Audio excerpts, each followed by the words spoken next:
Zextara's 4 arms trembled as she reached for the recording device with one manipulator while steadying herself against the medical bay's examination table with another. The Galactic Rehabilitation Center's sterile white walls seemed to close in around her elongated frame, her usually vibrant purple skin now a sickly pale lavender. Dr. Kretios, the facility's chief psychiatrist, watched with concern as his patient's normally graceful movements had become jerky and uncertain. "You don't have to do this today," the doctor said gently, his own species' tentacle-like appendages swaying with empathy. "Your recovery is more important than any testimony." Zextara's large compound eyes fixed on him with determination that hadn't been there for months. "No, the Galactic Council needs to know. They're debating whether to allow humans into the Confederacy. They have no idea what they're considering." Her voice carried the rasp of someone who had screamed too much, though her physical wounds had long since healed. She had been one of the Confederacy's most decorated peacekeeping officers before her assignment to observe human conflict zones. The mission was supposed to be routine intelligence gathering, part of humanity's application process to join the galactic community.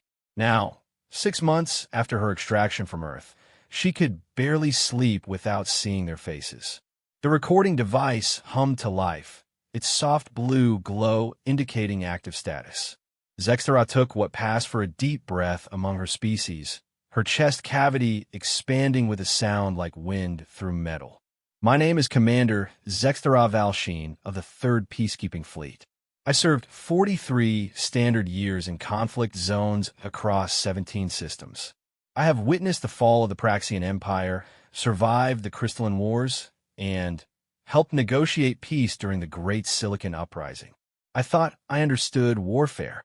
She paused, her secondary arms wrapping around herself in a gesture of self-comfort.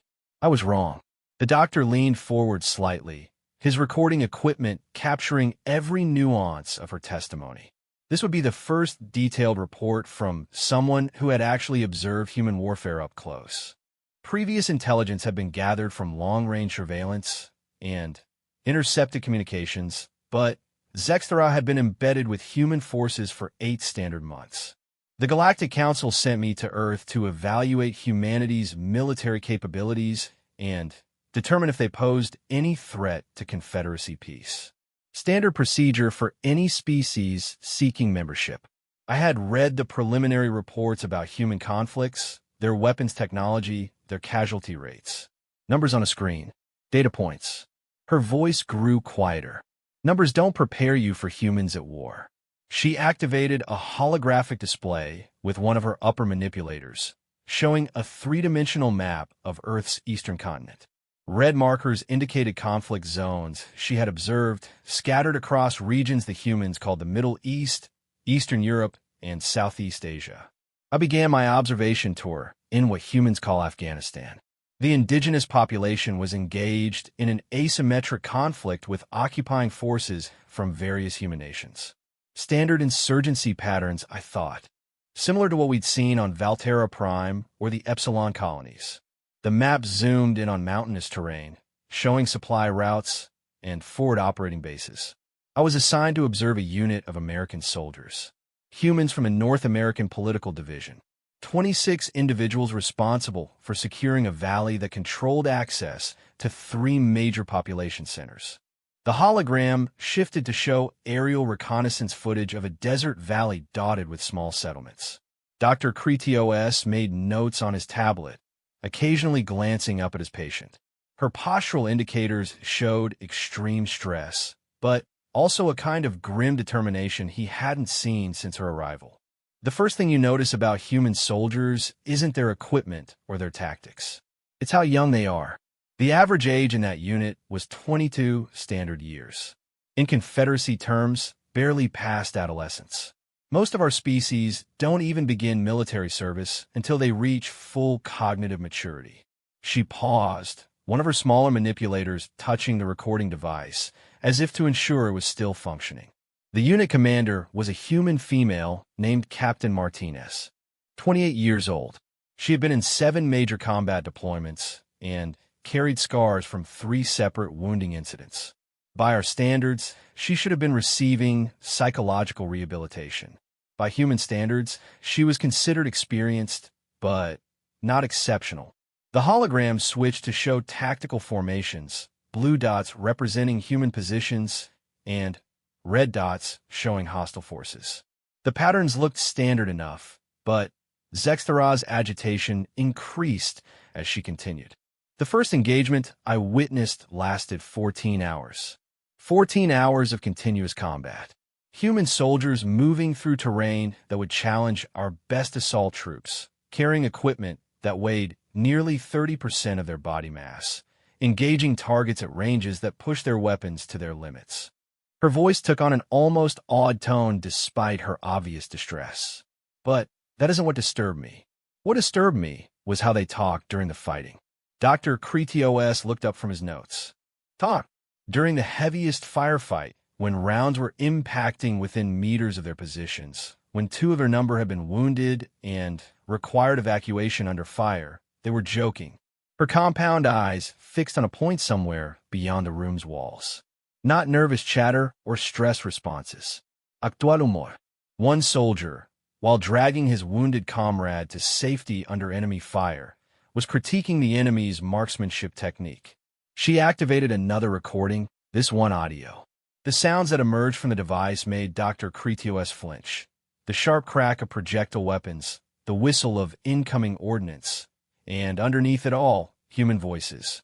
Not screaming or panicking, but maintaining tactical communications interspersed with what could only be described as casual conversation. Listen to this segment, Zextara said, highlighting a portion of the recording. A human voice came through clearly despite the chaos around it. Johnson's hit pretty bad, but he's still bitching about the meal rations, so I think he'll live. Laughter could be heard from other voices nearby. That wounded soldier had projectile fragments embedded in his torso and a fractured leg bone.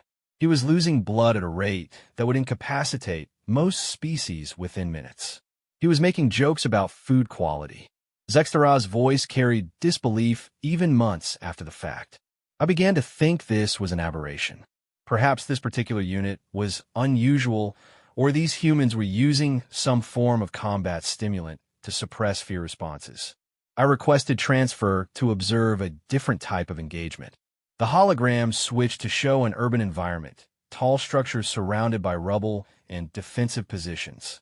6 weeks later, I was observing a unit engaged in urban warfare in what humans call Syria. A completely different type of conflict, different terrain, different tactical requirements. Different soldiers from a different human nation. The patterns were identical. Dr. Kretios paused in his note-taking. Identical in what way? The same calm under extreme stress. The same casual attitude toward violence that would traumatize most sentient beings. The same ability to maintain complex tactical thinking while simultaneously engaging in behaviors that suggested they were enjoying themselves. She touched the recording device again, her movements becoming more agitated. I watched a human sniper team hold a position for 6 days. 6 days of minimal sleep, limited food, enemy forces actively hunting for their location.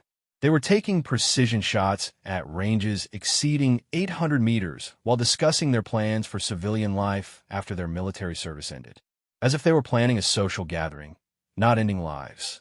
The holographic display showed overhead imagery of an urban battlefield, with marked positions indicating the sniper team's location overlooking several city blocks.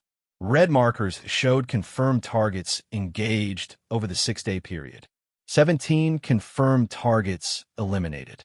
17 thinking beings whose existence was terminated by precisely placed projectiles. Each shot required complex calculations accounting for wind speed, distance, target movement, ammunition characteristics. The level of skill was extraordinary. Her voice dropped to almost a whisper. But what haunted me was how routine it had become for them. She activated another audio recording. 2 human voices could be heard discussing technical aspects of their shots, critiquing their performance, making minor adjustments to their equipment. The tone was indistinguishable from craftsmen discussing their trade. Listen to how they talk about killing. The recording played a segment where one voice said, "Nice shot on that mover at 700. Clean entry, dropped immediately." The response was equally matter-of-fact. "Thanks." Wind was tricky, had to lead him more than usual. These weren't sociopaths or aberrant individuals. Their psychological profiles indicated normal, well-adjusted humans by their species standards. They formed emotional bonds with their teammates, showed compassion for civilians, demonstrated complex moral reasoning. Yet they could transition seamlessly between discussing their families and discussing the most efficient methods of killing. Dr. Kritios found himself leaning back slightly, his tentacles curling in an unconscious defensive posture. How did you process this dichotomy? I couldn't. Not initially. I began to hypothesize that humans possessed some form of compartmentalization ability that other species lacked. The capacity to separate their emotional responses from their tactical requirements. She paused the recording playback, the room falling into an uncomfortable silence. But then I witnessed something that shattered that theory completely. The holographic display shifted again, showing a different location. This time, it was a forward operating base, a small compound of temporary structures surrounded by defensive barriers. Medical evacuation symbols were prominent in the imagery.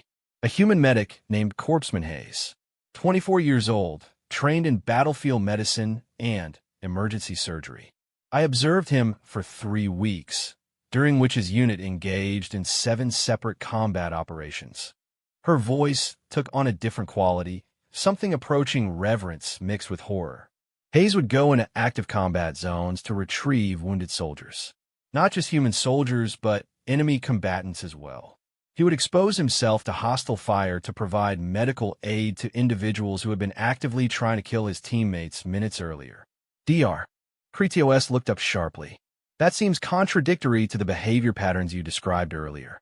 Exactly. That's what made it so disturbing. She activated a new set of recordings, these showing helmet camera footage from the medic's perspective. The images were chaotic, showing movement through rubble-strewn terrain under fire. Watch this sequence.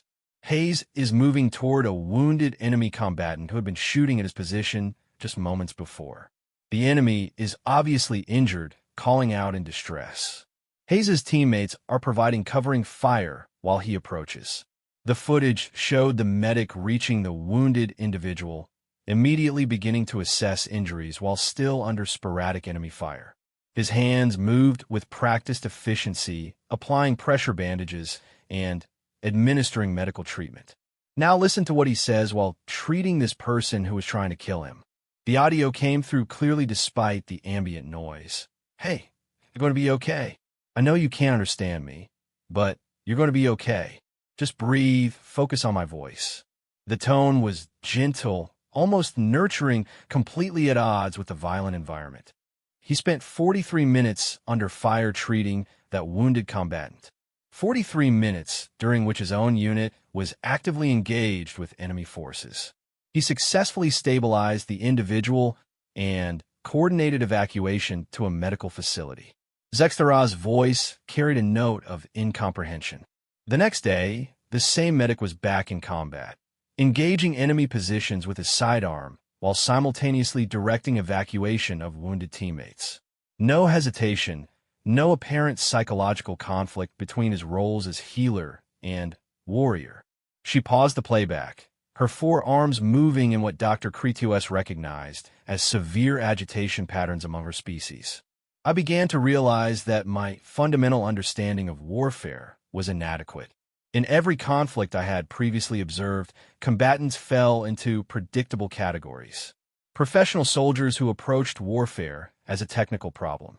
Conscripts who fought from fear or compulsion. Fanatics who fought from ideological conviction. Each type exhibited consistent behavioral patterns. Humans defied every classification system.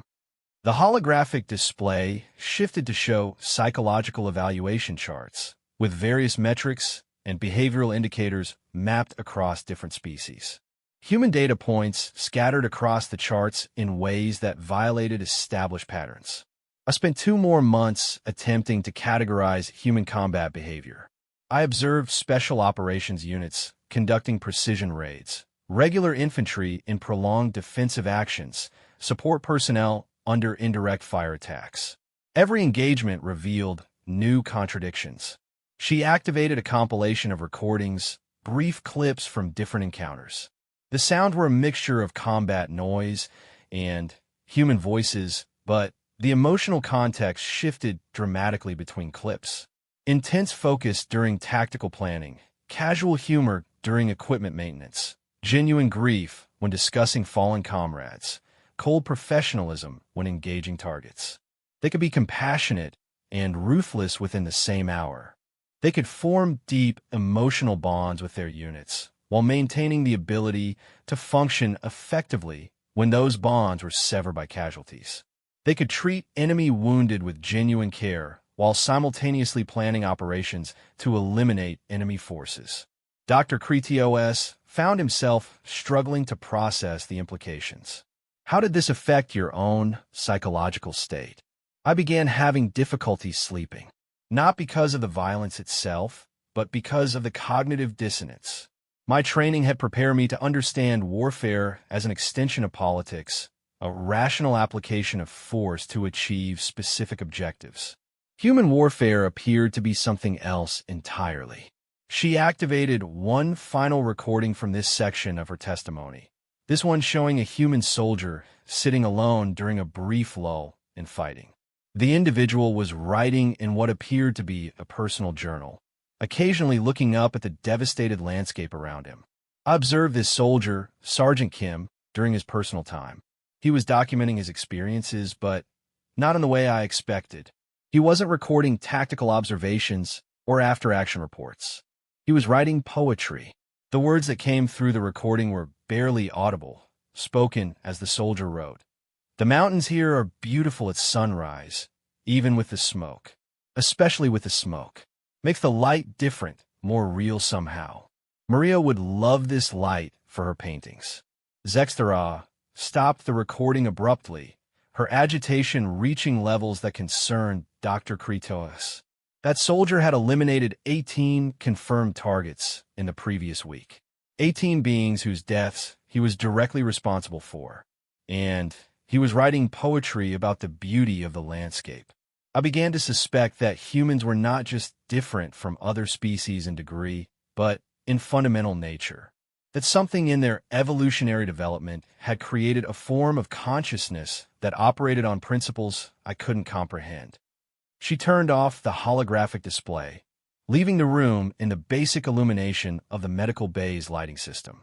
But I still believed I was observing aberrant behavior. Extreme cases that didn't represent typical human warfare. I requested assignment to observe large-scale operations, thinking that organized military campaigns would reveal more conventional patterns. Her compound eyes fixed on Dr. Kretios with an intensity that made him uncomfortable. That was my greatest mistake. The medical bay's environmental systems hummed quietly as Zextera collected herself, her 4 arms moving in complex patterns that Dr. Kretios had learned to recognize as severe psychological distress. She had been speaking for nearly 2 hours, but her testimony was far from complete. The recordings and holographic displays around them painted a picture of human warfare that challenged everything the Galactic Confederacy understood about organized violence. My assignment to observe large-scale human military operations began 4 months into my mission on Earth, she continued, her voice steadier now, but carrying undertones that suggested barely contained trauma.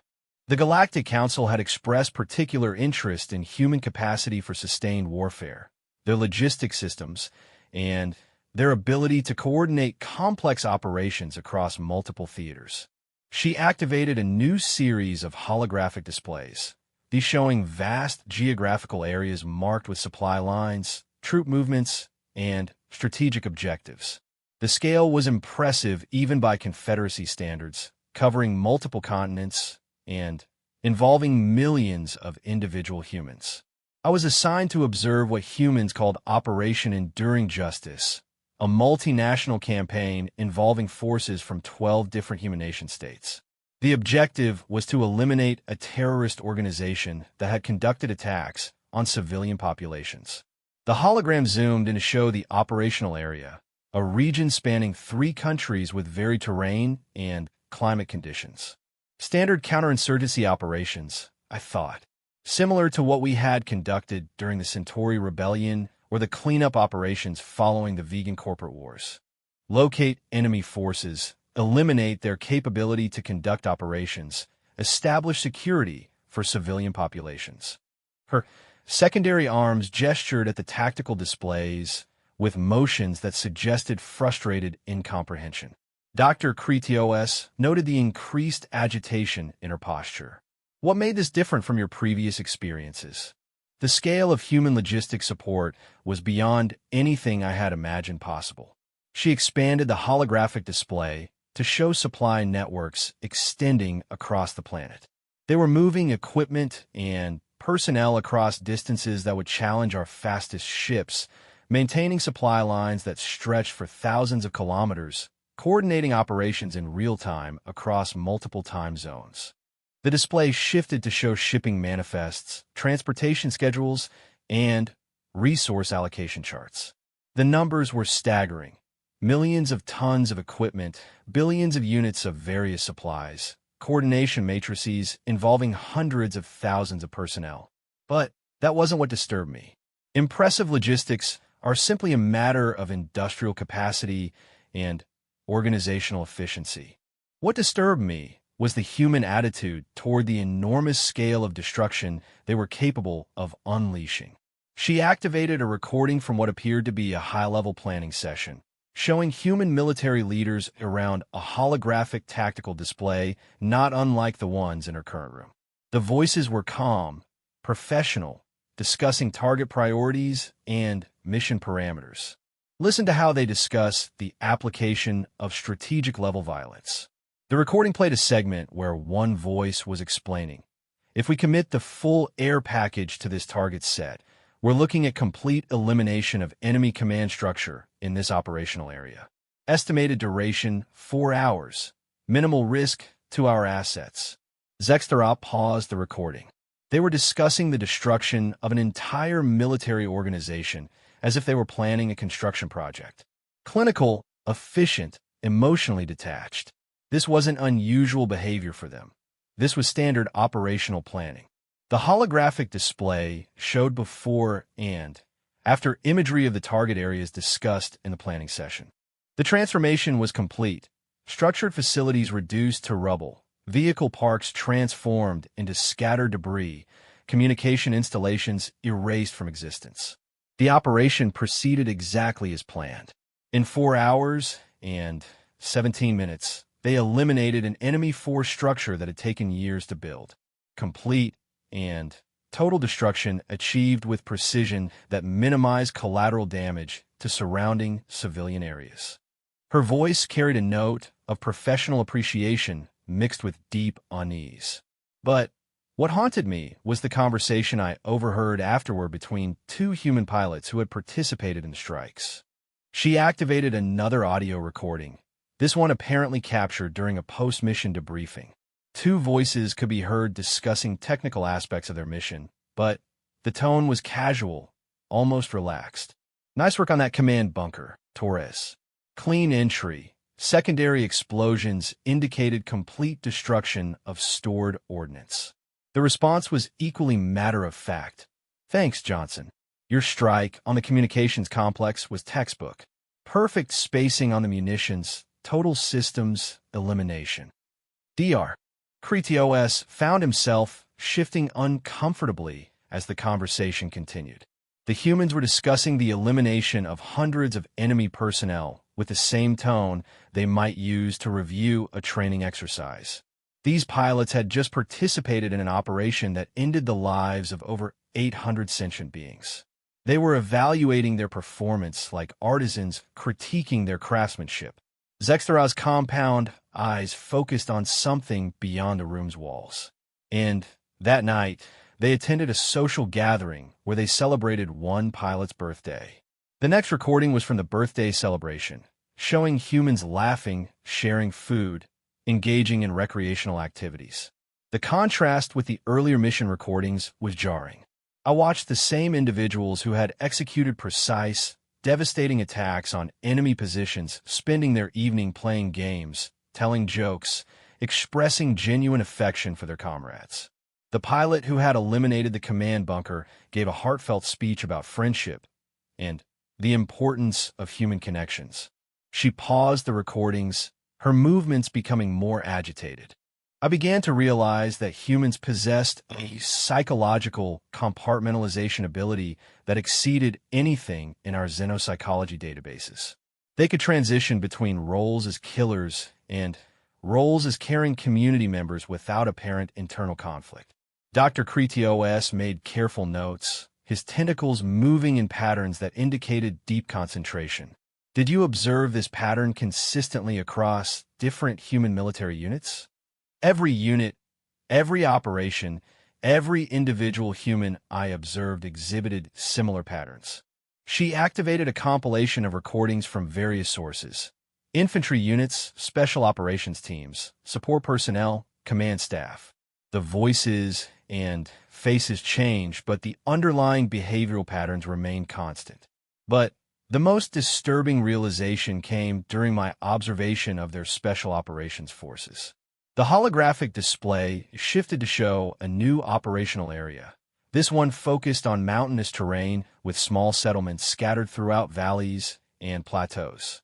The tactical markers indicated a much smaller scale of operations, involving dozens rather than thousands of personnel. I was assigned to observe a reconnaissance unit conducting deep penetration missions behind enemy lines. 12 humans operating with minimal support in hostile territory for extended periods. The display zoomed in to show movement patterns of the small unit through terrain that appeared virtually impassable. Standard reconnaissance operations, I thought. Gather intelligence, avoid detection, report enemy activities. Similar to missions conducted by our best infiltration specialists. Her voice took on the same tone of growing unease that had characterized her earlier testimony. The unit leader was a human designated Master Sergeant Crawford, 15 years of military experience, veteran of 23 combat deployments, highly decorated for valor under fire. A personnel file appeared in the holographic display, showing the human's military record and psychological evaluation scores. By Confederacy standards, Crawford should have been exhibiting severe psychological trauma from prolonged exposure to combat stress. His evaluation scores indicated optimal mental health and combat effectiveness. Dr. Kretios looked up from his notes. That seems impossible given the length and intensity of exposure you described. Exactly what I thought. I hypothesized that humans possessed some form of natural resistance to combat stress that other species lacked. Perhaps an evolutionary adaptation that allowed them to function in violent environments without psychological degradation. She paused, her secondary arms wrapping around herself in a gesture of self-comfort. I was wrong again. The holographic display showed footage from helmet cameras, providing first-person perspectives of the reconnaissance unit's activities. The imagery was disorienting. Movement through difficult terrain, careful observation of enemy positions, precise navigation through areas where detection would mean certain death. I accompanied this unit for 3 weeks, observing their operations in what humans call the Hindu Kush mountain range. They were gathering intelligence on enemy supply routes and preparing target assessments for future operations. The footage showed the humans moving with extraordinary skill through terrain that would challenge the best Confederacy special forces. But what I observed wasn't just professional competence. These humans were enjoying themselves. She highlighted a specific segment of recording where one of the humans was setting up surveillance equipment on a mountain peak overlooking an enemy supply route. Despite the obvious danger and physical discomfort of the position, the individual was humming quietly while working. Listen to this. The audio came through clearly. A human voice humming what appeared to be a recreational song, while assembling complex technical equipment in a position where discovery would result in immediate death. Specialist Rodriguez spent 6 hours in that position, motionless, recording enemy activities. 6 hours of absolute stillness in freezing temperatures, with enemy patrols passing within 50 meters of his location. And he was humming. The recording continued, showing the specialist maintaining perfect discipline while simultaneously exhibiting signs of genuine contentment. When enemy personnel approached his position, he would fall silent and become completely motionless. When they passed, he would resume his quiet humming. This wasn't stress management or psychological coping mechanisms. Rodriguez was enjoying the challenge. Her voice carried disbelief that persisted even months after the observation. He found satisfaction in the precision required, the skill needed to remain undetected, the intellectual challenge of gathering intelligence without revealing his presence. Dr. Kritios found himself struggling to comprehend the implications. Are you suggesting that humans derive pleasure from activities that would traumatize most sentient beings? Not just derive pleasure. They actively seek out these experiences. She activated another series of recordings, these showing conversations between the reconnaissance team members during brief rest periods. Listen to how they discussed their assignments. The voices were enthusiastic, excited. Tomorrow's infiltration should be interesting. New terrain, different approach routes, updated enemy patrol schedules. Going to require some creative navigation. The tone was identical to what Dr. Kritios might expect from researchers discussing an intriguing scientific problem or artists planning a challenging creative project. They were anticipating missions that carried significant probability of death or capture with the same enthusiasm other species might reserve for recreational activities. She paused the recordings, her agitation reaching levels that concerned Dr. Kritios. But that wasn't the worst part. The holographic display shifted to show a different scene. The reconnaissance team in their temporary base camp gathered around communication equipment. The tactical situation had changed, and they were receiving new mission parameters. On the 18th day of my observation, the team received orders to transition from reconnaissance to direct action. Intelligence gathered by their surveillance had revealed a high-value target, an enemy commander responsible for coordinating attacks on civilian populations. The mission briefing that followed was captured in full detail. Target location, approach routes, extraction plans, contingencies for various scenarios. The complexity was impressive, requiring split-second timing and flawless execution by all team members. The target was located in a fortified compound surrounded by approximately 40 enemy combatants. The reconnaissance team, number 12. Standard tactical doctrine suggested that successful mission completion required at least 3-to-1 numerical superiority for this type of operation. Dr. Kritios looked up sharply. They were dramatically outnumbered. Outnumbered, operating in enemy territory, with no possibility of rapid reinforcement or extraction if the mission failed. She activated helmet camera footage from the operation itself, showing the approach to the target compound under cover of darkness. Watch their execution. The footage was extraordinary. 12 humans moving with absolute precision through defensive perimeters, neutralizing sentries without raising alarms, penetrating fortifications that should have been impregnable. Their coordination was flawless, their timing perfect. They eliminated 37 enemy combatants, captured the primary target, and extracted with complete success. 0 friendly casualties. Mission completion time, 43 minutes from initial breach to final extraction. Her voice carried professional admiration mixed with deep unease. But listen to their communications during the operation. The audio revealed tactical coordination interspersed with the same casual observations that had characterized all her recordings of human combat operations. Nice shot on that rooftop sentry, Martinez. Thanks, clean angle from this position. Package secured. Moving to extraction point Alpha. They were conducting one of the most difficult military operations possible, while maintaining the same calm, professional demeanor I had observed in routine training exercises. She stopped the playback abruptly, her forearms moving in complex patterns of distress. That night, while monitoring their communications, I overheard a conversation between Master Sergeant Crawford and his second-in-command. The final recording she played was different from the others, two voices in quiet conversation during what appeared to be a watch rotation.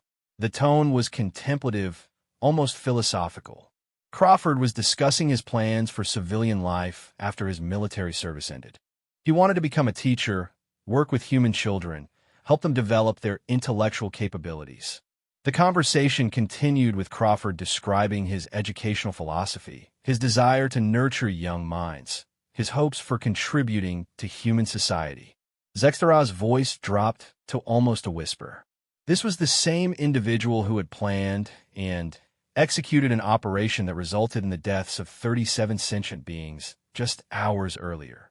He was discussing his desire to protect and educate children with the same thoughtfulness he brought to planning combat operations. She turned off the recording equipment, leaving the room in uncomfortable silence. That conversation broke something in my understanding of consciousness itself. I began to suspect that humans weren't just different from other species in their approach to warfare. They might be fundamentally different in ways that made them incompatible with galactic civilization. Dr. Kretios set down his recording devices, his tentacles curling in unconscious defensive postures. How did this realization affect your mission parameters? I requested immediate consultation with the Galactic Council. I transmitted a preliminary report suggesting the human membership in the Confederacy required extensive additional evaluation. Her compound eyes fixed on him with an intensity that was uncomfortable. The Council response was to extend my mission and assign me to observe urban warfare operations. They wanted me to study human siege warfare and urban combat techniques. Her postural indicators showed that she was approaching some form of psychological crisis point. I should have refused the assignment, should have demanded immediate extraction and full psychological rehabilitation. She paused, her movements becoming more erratic. Instead, I agreed to observe human urban warfare operations in what they called the Battle for Mosul. That decision haunts me more than anything else I experienced on Earth. Dr. Kretios observed with growing concern as Zextaraz's condition deteriorated before his sensors. Her normally coordinated movement patterns had become increasingly erratic, and her skin coloration continued to shift toward pale, sickly hues that indicated severe psychological distress among her species. The medical bay's monitoring systems registered elevated stress indicators across all her vital signs. Perhaps we should pause the recording session, he suggested gently. Your psychological markers are indicating dangerous levels of trauma response. Zextaraz's compound eyes fixed on him with desperate intensity. No, the Council needs to understand.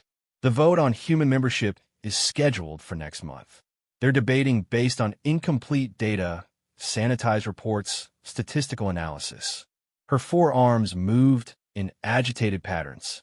They have no idea what humans become when cities turn into battlefields.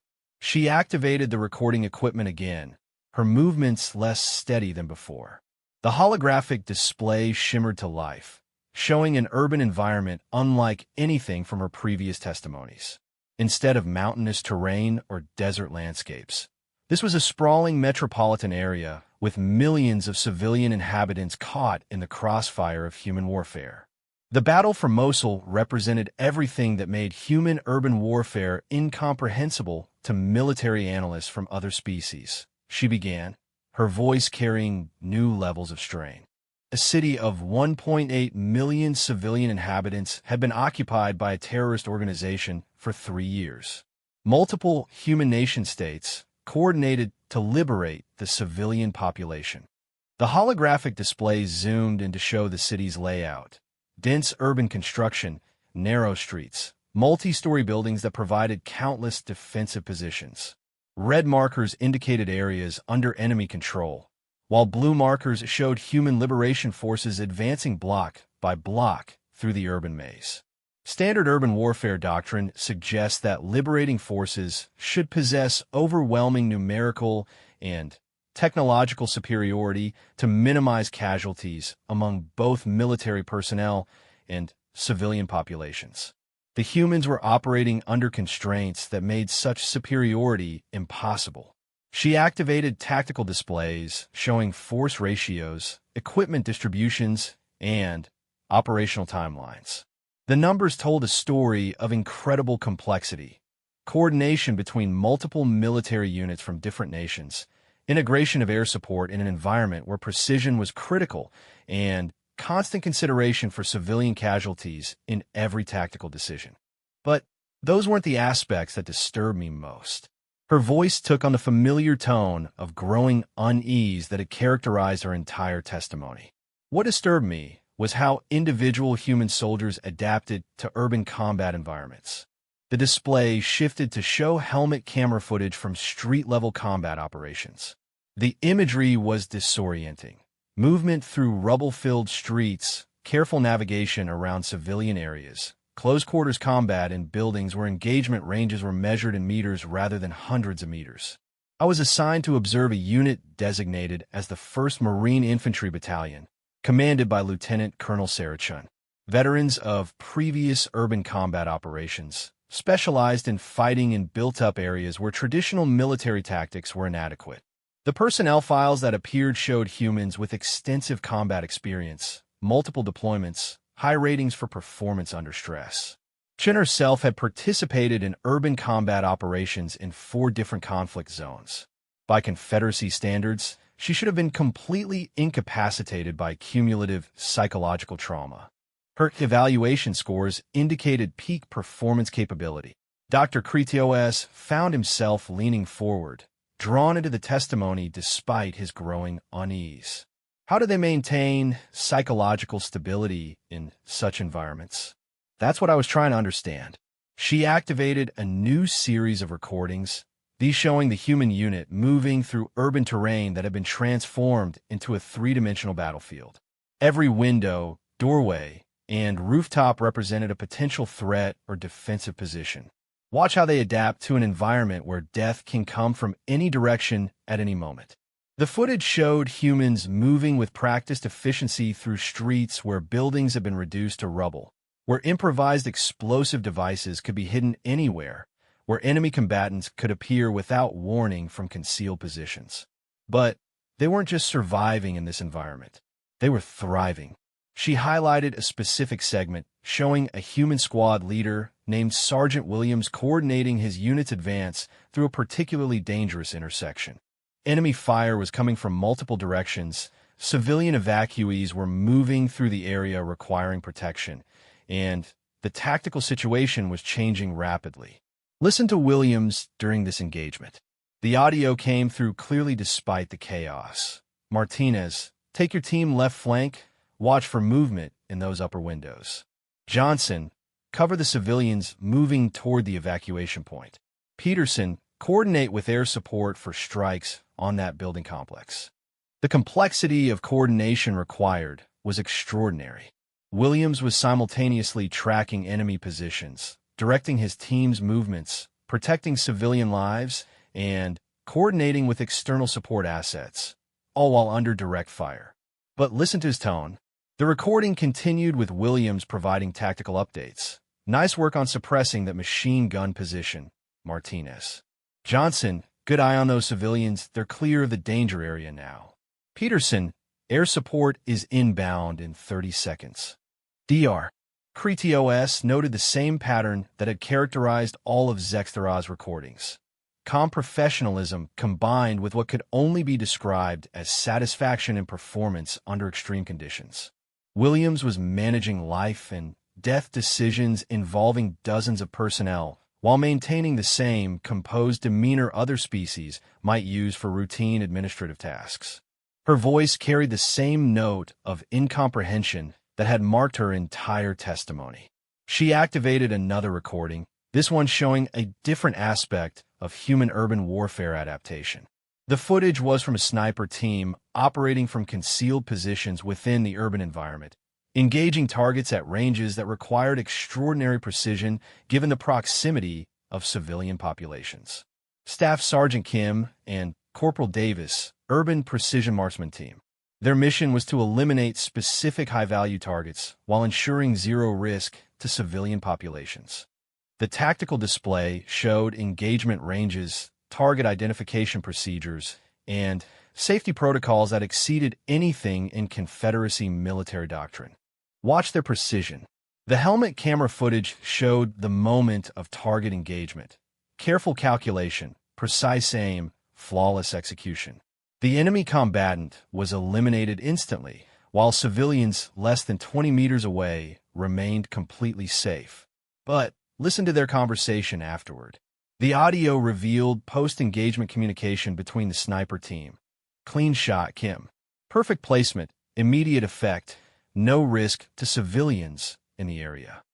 The response was equally professional. Thanks, Davis. Wind was tricky with all these buildings. Had to compensate more than usual. They were discussing the elimination of a sentient being with the same technical precision other species might use to evaluate engineering projects. Zextera paused the recording, her agitation increasing visibly. But that wasn't what broke my understanding of human psychology. The holographic display shifted to show medical evacuation procedures, with humans moving wounded personnel through combat zones while under fire. The footage was chaotic. Rapid movement, urgent medical procedures, coordination between combat units, and medical personnel. I observed human combat medics operating in urban environments where traditional medical evacuation was impossible. They were performing complex surgical procedures in buildings that were actively contested, saving lives while enemy forces were attempting to eliminate them. She activated recordings from a field hospital established in a partially destroyed building. Human medical personnel were treating both friendly forces and enemy combatants with the same level of care, despite ongoing combat operations in adjacent areas. Dr. Rachel Martinez, combat surgeon, 29 years old. She performed 17 major surgical procedures during the 3 days I observed her unit. The medical logs that appeared in the display showed successful treatment of injuries that would have been fatal without immediate intervention. But watch this sequence. The footage showed Dr. Martinez treating an enemy combatant who had been captured after attempting to detonate an explosive device targeting civilian evacuees. The individual was severely wounded and required immediate surgery to survive. This enemy combatant had attempted to murder innocent civilians less than 2 hours before DR. Martinez began treating his injuries. She worked for 4 hours to save his life, using medical resources that could have been reserved for friendly forces. The recording showed Martinez working with intense concentration, utilizing advanced surgical techniques while under conditions that would challenge the best medical facilities in the galaxy. Her focus was complete, her skill evident in every movement. Listen to how she speaks to this enemy combatant while treating him. The audio revealed Martinez providing reassurance and medical information. You're going to be okay. I know you can't understand me, but the surgery was successful. Your injuries will heal. Dr. Kretios found himself struggling to comprehend the implications. She was providing comfort to someone who had attempted to commit mass murder. Not just providing comfort, she was ensuring his psychological well-being during recovery. The recording continued with Martinez coordinating follow-up care, pain management, and rehabilitation procedures for the enemy combatant. The next day, Dr. Martinez returned to treating wounded friendly forces with the same dedication and skill. No apparent psychological conflict between her roles as healer of enemies and protector of allies. Zextera's movements became more erratic as she continued. But the most disturbing aspect was what happened when I attempted to interview individual human soldiers about their psychological processing of urban combat experiences. She activated a new series of recordings, these showing conversations with various human military personnel during brief periods of rest between operations. The interviews revealed patterns of thinking that challenged fundamental assumptions about consciousness and warfare. Corporal Stevens, infantry soldier, participated in urban combat operations for 6 months. I asked him to describe his emotional response to the environment. The recording showed a young human with obvious signs of physical exhaustion, but clear, focused mental state. Listen to his response. Steven's voice came through the recording. It's like a puzzle, you know? Every street, every building, every room has different challenges. You have to think 3 steps ahead, watch for patterns, adapt when situations change. It's incredibly demanding, but that's what makes it interesting. He described urban warfare as an intellectual challenge, a complex problem that required creative solutions. Zextara's voice carried disbelief that persisted despite months of processing. He was finding satisfaction in an environment that would drive most species to complete psychological breakdown. The next interview was with a human designated as Staff Sergeant Torres, a team leader with extensive urban combat experience.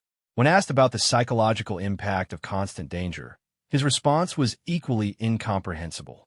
You learn to appreciate the small things more. A hot meal tastes better when you've been eating rations for weeks. Sleep feels more restful when you've been awake for 36 hours. Friendship means more when you depend on each other for survival every day. Zextara stopped the recording abruptly.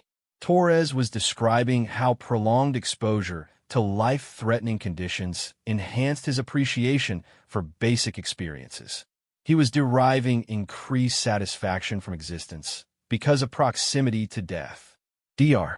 Kritios found himself making rapid notes, trying to capture implications that seemed to violate established principles of psychology. This suggests that humans possess adaptation mechanisms that actually benefit from stress exposure. Exactly. But the pattern extended beyond individual adaptation. She activated a final series of recordings from her urban warfare observations, these showing human military units during social periods between operations. Watch how they interact during rest periods. The footage showed humans gathered in partially destroyed buildings, sharing meals, engaging in recreational activities, maintaining equipment. The atmosphere was remarkably positive despite the ongoing destruction around them. They were building stronger social bonds under conditions of extreme stress, forming deeper emotional connections because of shared danger rather than despite it. Her voice carried wonderment mixed with horror. Every psychological model in our databases predicted that prolonged urban combat would result in unit cohesion breakdown, increased interpersonal conflict, deteriorating mental health. Human units showed the opposite pattern. Stronger teamwork, enhanced mutual support, improved psychological resilience. She paused all recording playback, leaving the room in uncomfortable silence. I began to suspect that humans weren't just adapted for warfare. They were evolved for it. The holographic displays flickered and died as Zextara's control over the interface became increasingly unsteady. My final observation mission was to witness the conclusion of urban operations and observe human post-combat behavior patterns. Her compound eyes fixed on Dr. Kritios with an intensity that made him deeply uncomfortable. That's when I discovered the most terrifying truth about human warfare. They were planning to do it again. The medical bay's monitoring systems registered critical stress levels across all of Zextara's biological indicators. Dr. Kritios observed with growing alarm as her four-armed frame began to exhibit tremors that suggested complete psychological breakdown was imminent. Yet she continued speaking, driven by what appeared to be desperate urgency to complete her testimony before the Galactic Council's vote on human membership. The liberation of Mosul concluded after 9 months of continuous urban warfare, she continued, her voice now carrying undertones that made Dr. Kritios instinctively retreat slightly. 1.8 million civilian inhabitants freed from terrorist occupation. Enemy forces eliminated or captured. Infrastructure damage minimized considering the scope of operations. By any objective measure, the campaign was a complete success. She struggled to reactivate the holographic displays, her control over the interface systems becoming increasingly erratic. When the projections finally stabilized, they showed post-battle footage of the liberated city. Humans working to restore essential services, civilians returning to their homes, military units beginning transition to peacekeeping operations. I expected to observe standard post-conflict behavior patterns. Psychological exhaustion, decreased unit cohesion, elevated stress responses as adrenaline levels normalized. These are universal responses among species that have participated in prolonged combat operations. Her compound eyes focused on something beyond the room's physical boundaries. Human forces exhibited none of these patterns. The display showed human soldiers engaged in reconstruction activities, medical personnel treating civilian patients, engineers working to restore power and water systems. The energy levels and organizational efficiency were extraordinary for forces that had just completed 9 months of urban warfare. But that wasn't what terrified me. She activated a new recording, this one from a post-operation briefing session involving senior human military leadership.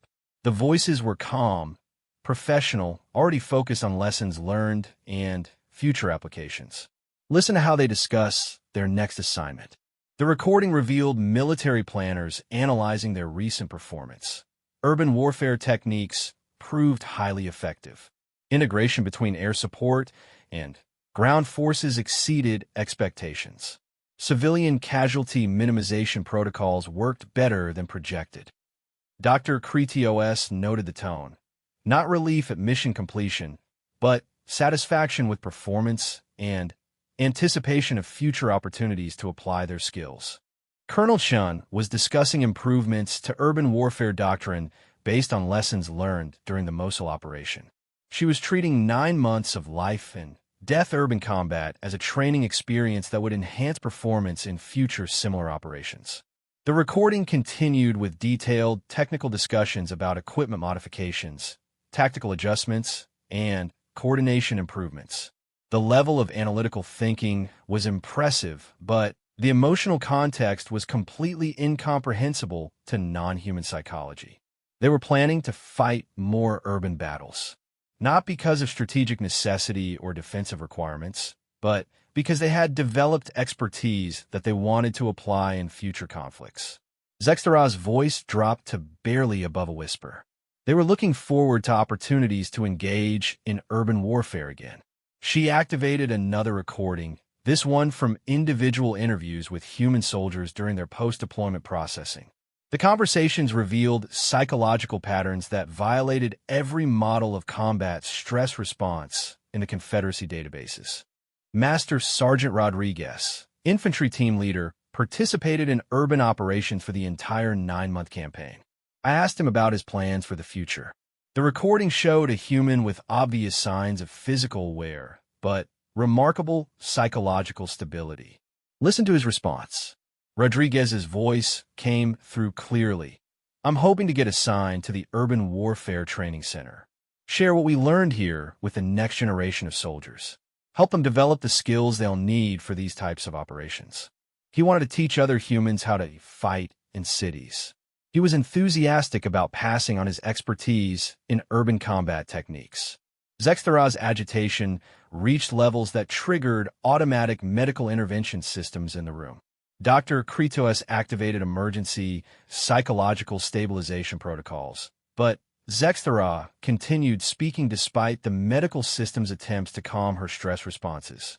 Sergeant Kim, the sniper I observed earlier, was discussing his civilian career plans. He wanted to become a police officer in a major human city, work in dangerous neighborhoods, apply his precision shooting skills to protect civilian populations from criminal elements. The implications were staggering. He was seeking a civilian occupation that would allow him to continue engaging in activities that resembled military combat operations. She managed to activate one final series of recordings, these showing human military personnel engaged in recreational activities during their post-deployment period. Instead of avoiding anything that reminded them of combat, they were actively engaging in simulated warfare. Watch this. The footage showed humans participating in what they called combat sports, organized fighting competitions, simulated tactical scenarios, marksmanship contests that replicated battlefield conditions. They were voluntarily subjecting themselves to physical stress and simulated danger for entertainment purposes. Her voice carried disbelief that had not diminished despite months of attempting to process these observations. But the most disturbing discovery came when I accessed their educational and entertainment media. The holographic display shifted to show samples of human cultural productions, films, literature, games, educational materials. The common themes were immediately apparent even to Dr. Kritios's alien perspective. Human entertainment frequently focused on warfare, conflict, and violence. They created fictional narratives about military operations for recreational consumption. They developed games that simulated combat experiences. They produced educational content that taught civilian populations about military tactics and weapons technology. She highlighted specific examples: movies depicting heroic military operations, books celebrating warrior cultures throughout human history, games that allowed participants to experience simulated combat scenarios. This wasn't aberrant behavior by a small segment of their population. These were mainstream cultural products consumed by hundreds of millions of humans. Her compound eyes fixed on Dr. Kritios with terrifying intensity. They were culturally programming their entire species to appreciate warfare. The medical bay's emergency systems continued attempting to stabilize Zexthara's psychological state, but her testimony drove toward conclusions that challenged fundamental assumptions about civilization itself.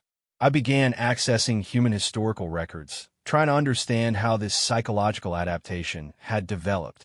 The display showed timeline graphics spanning thousands of human years, marking major conflicts, technological developments, and cultural shifts.